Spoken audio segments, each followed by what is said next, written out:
10واں سپارہ۔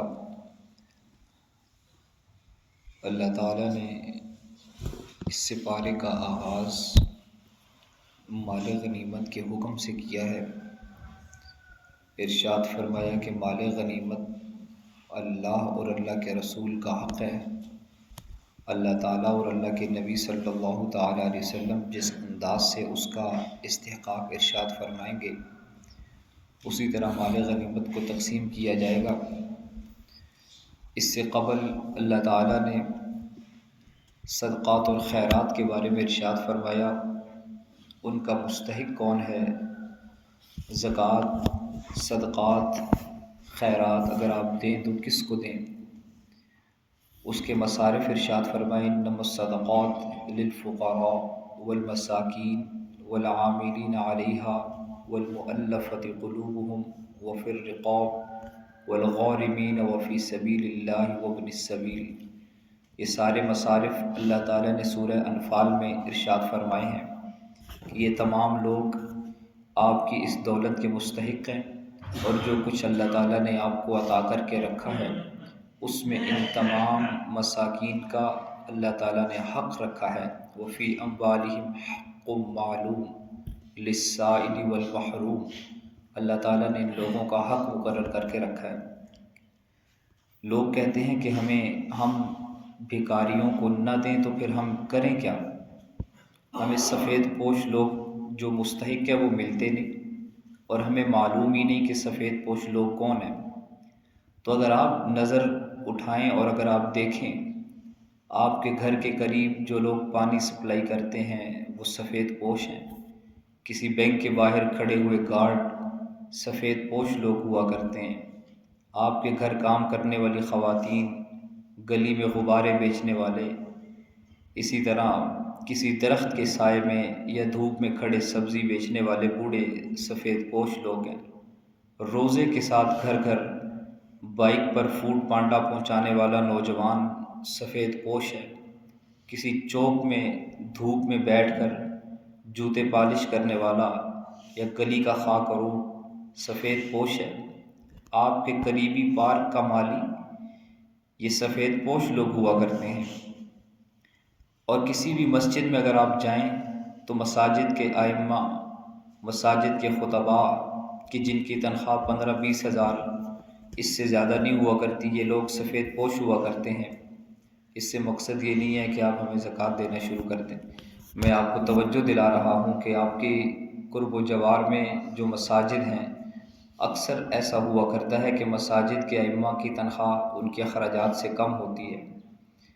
Workshop پہ کام کرنے والے 12-13 سالہ بچے سفید پوش ہیں، آپ کے خاندان میں بھی کئی سفید پوش لوگ ہوتے ہیں، ان کو تلاش کیجئے، چہروں سے پہچانیے، ان کے ہاتھوں سے پہچانیے، اور ان کے گھروں میں زکوٰۃ اور صدقات پہنچا کر آئیے۔ یہ لوگ مستحق ہیں اور صاحب حق تک اس کا حق پہنچایا جاتا ہے۔ زکوٰۃ کا مال اگر صاحب حق تک نہ پہنچایا جائے تو اس کی ادائیگی نہیں ہوتی، مشکوک ہو جاتی ہے۔ سورہ انفال مال غنیمت کے یہ احکامات اللہ تعالیٰ نے ارشاد فرمائے کہ اس میں خمس نبی کریم صلی اللہ علیہ وسلم، آپ کے اقربا، یتیموں، مسکینوں اور مسافروں کے لیے ہے، اور فرمایا کہ باقی 4 حصے مجاہدین کے لیے ہیں۔ پھر اس کے بعد غزوہ بدر کے حالات ارشاد فرمائے کہ کفار مسلمانوں کو اور مسلمان کفار کو تعداد میں کم سمجھے، اور یہ ایسا اس لیے ہوا کہ اس جنگ کا ہونا اللہ کے ہاں طے ہو چکا تھا، اور جو معاملات اللہ کی تقدیر میں طے ہو چکے ہوں کائنات والے اپنی تدابیر سے انہیں مؤخر نہیں کر سکتے۔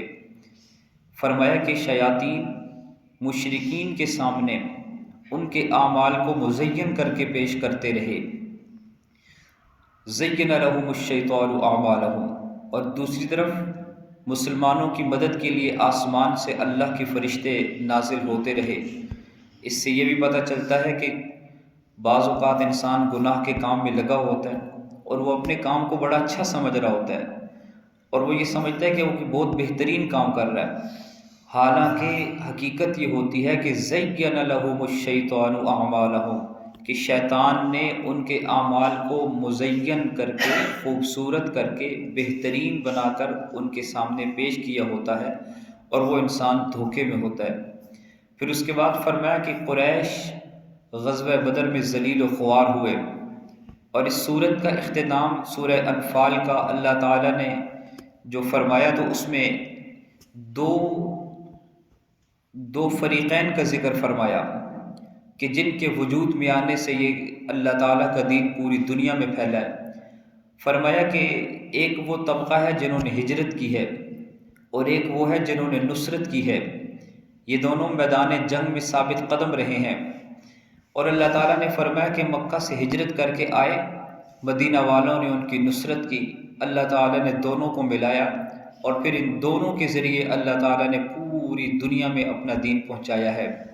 اور پوری دنیا میں جو ان کو نصرت ملی، ان کو فتح ملی، اس کے 4 اسباب اس صورت کے بالکل آخر میں ارشاد فرمائے، جن میں پہلا سبب میدان جنگ میں ثابت قدمی، دوسرا سبب اللہ تعالیٰ کا ذکر کثرت سے کرنا، تیسرا سبب آپس کی اختلافات اور لڑائی سے بچ کر رہنا، اور چوتھا سبب مقابلے میں ناموافق امور پر صبر کرنا۔ یہ وہ 4 اسباب ہیں کہ جن کی وجہ سے اللہ تعالیٰ نے انہیں میدان جنگ میں فتح عطا فرمائی ہے۔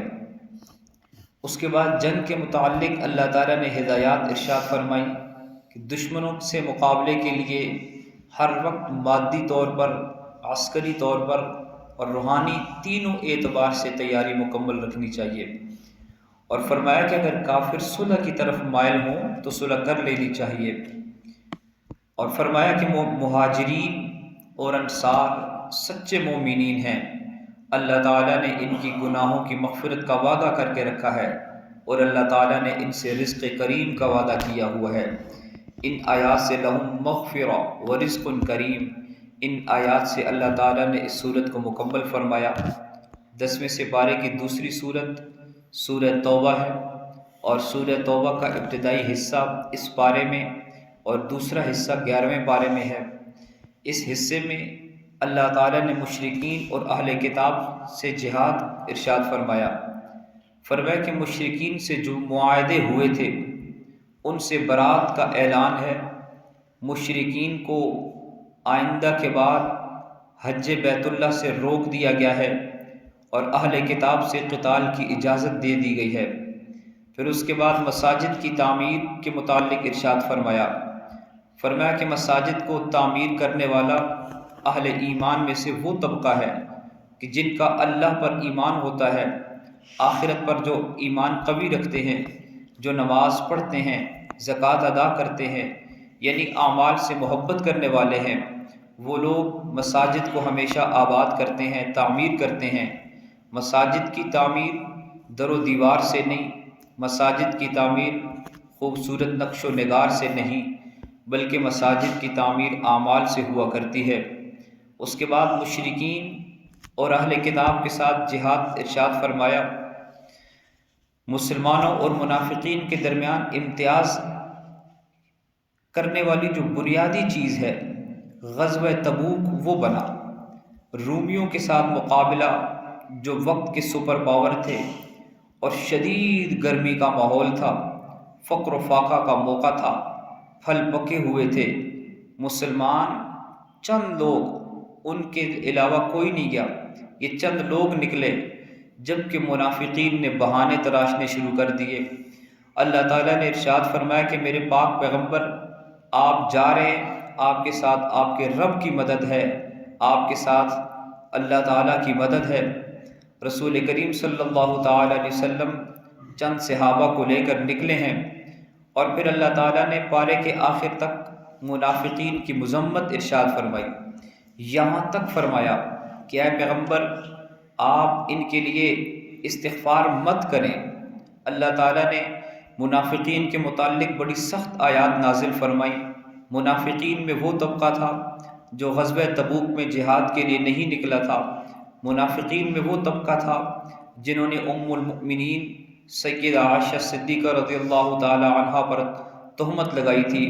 اللہ تعالیٰ نے ان کے متعلق اس سپارے کے آخر میں فرمایا کہ اے میرے پاک پیغمبر استغفر لہم او لا تستغفر لہم، آپ ان کے لیے اللہ تعالیٰ سے بخشش مانگے یا نہ مانگے، سواء علیہم، ان کے لیے یہ بات برابر ہے۔ اللہ تعالیٰ لن یغفر اللہ لہم، کبھی بھی اللہ تعالیٰ ان کو معاف نہیں کرے گا، اللہ تعالیٰ ان کی مغفرت نہیں فرمائے گا۔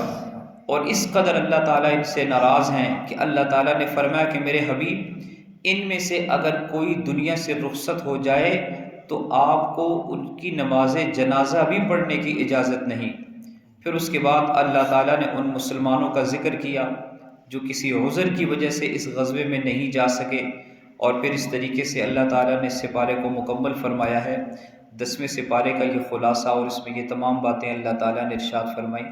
اللہ تعالیٰ ہمیں سمجھنے اور عمل کرنے کی توفیق عطا فرمائے۔